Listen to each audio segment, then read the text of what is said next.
حضرت عبداللہ ابن سلام رضی اللہ تعالیٰ عنہ فرماتے ہیں کہ میں یہودیوں کا بہت بڑا عالم تھا۔ آپ فرماتے ہیں میں نبی کریم علیہ السلام کی بارگاہ میں پہلے دن گیا میں بحث کے ارادے سے، مناظرے کے ارادے سے، چونکہ یہودیوں کا عالم تھا۔ حضور اونٹنی پر تشریف فرما تھے، کہتے ہیں سادہ وضو، اور میں دیکھ رہا تھا کہ داڑھی مبارک میں کنگھی بھی نہیں ہوئی تھی، سرکار نے سر پہ سادہ سا امامہ باندھا تھا۔ حضور اونٹنی پر بیٹھے تھے اور جس اونٹنی پر تشریف فرما تھے اس پہ کجاوا بھی کوئی نہیں تھا، لیکن کہتے دو جملے حضور کی زبان سے نکلے، دو جملے، اور میں ان جملوں کا قیدی ہو گیا۔ میرے محبوب نے فرمایا جو چاہتا ہے کہ اس کی عمر بھی زیادہ ہو، رزق میں بھی برکت ہو، آپ بھی چاہتے ہیں نا عمر بھی زیادہ ہو، رزق میں بھی برکت ہو، تو حضور فرمانے لگے اس کے لیے کرنے کا کام یہ ہے کہ اگر وہ چاہتا ہے عمر زیادہ ہو، رزق میں برکت ہو، تو اپنے رشتہ داروں کے ساتھ اچھا سلوک کرے۔ یہ حدیث اگرچہ اپنے انہی الفاظ کے ساتھ مشکات میں موجود ہے، لیکن وہاں حضرت عبداللہ ابن سلام رضی اللہ تعالیٰ عنہ کہتے ہیں کہ وہ کیا مٹھاس تھی لفظوں میں، جملے تھوڑے تھے، بات میں گہرائی بہت زیادہ تھی۔ میں آیا تھا بحث کرنے اور میں آگے بڑھا، حضور کا دست مبارک تھاما اور میں نے عرض کی یا رسول اللہ مجھے کلمہ پڑھا دے، میں مسلمان ہونا چاہتا ہوں۔ حضور کو بات کرنے کا سلیقہ بھی بڑا شاندار آتا تھا۔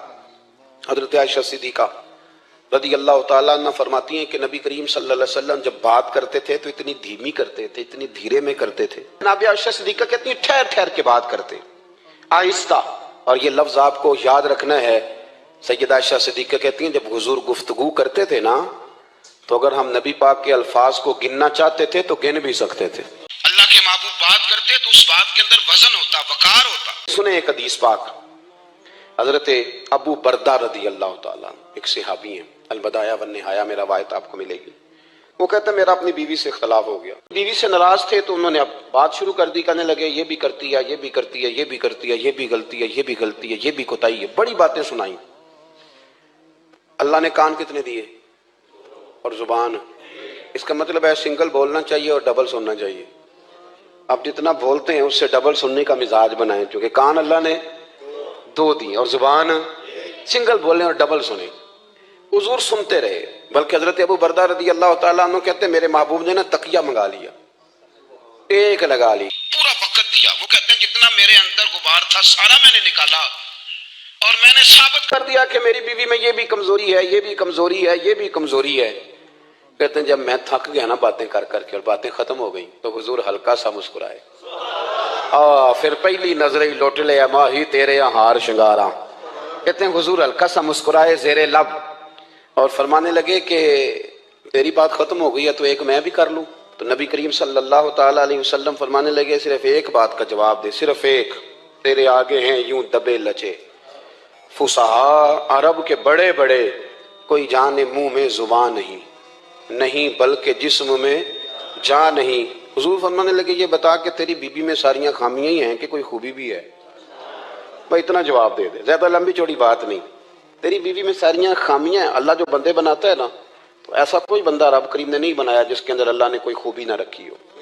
یہ الگ بات ہے کہ ہماری اپنی اینک پر مٹی پڑی ہوتی ہے اور ہم سامنے والے کا چہرہ صاف کرتے رہتے ہیں، اپنی اینک نہیں صاف کرتے۔ تو حضرت ابو بردہ رضی اللہ تعالیٰ عنہ فرماتے ہیں جب سرکار نے اس شخص سے یہ بات کہی نا کہ کوئی خوبی بھی ہے تیری بیوی میں، تو کہتے ہیں وہ شخص کہتا ہے میری نا بالکل ایک جملے نے سوچ ہی بدل دی ساری۔ یوں سمجھ لے کہ میں اس روڈ پہ چل رہا تھا، میرے نبی پاک نے مجھے اس والے رستے پہ ڈال دیا، بالکل ساری سوچ، یعنی ایک ہی جملہ لیکن ہر چیز بدل دی سرکار نے۔ حضور فرمانے لگے کوئی خوبی بھی ہے؟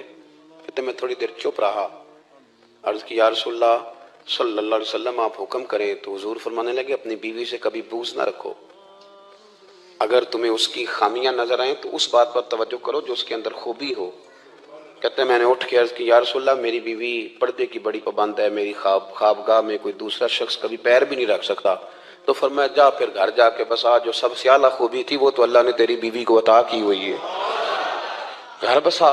تو ایک تو سرکار کی ظاہری جو اللہ نے آپ کو حسن و جمال دیا تھا وہ بے مثل تھا، گفتگو کا جو ڈھاب اور سلیقہ دیا تھا وہ بے مثل اور بے مثال تھا، اور پھر جو حضور کی ادائیں تھی نا کانا خلقہ القرآن۔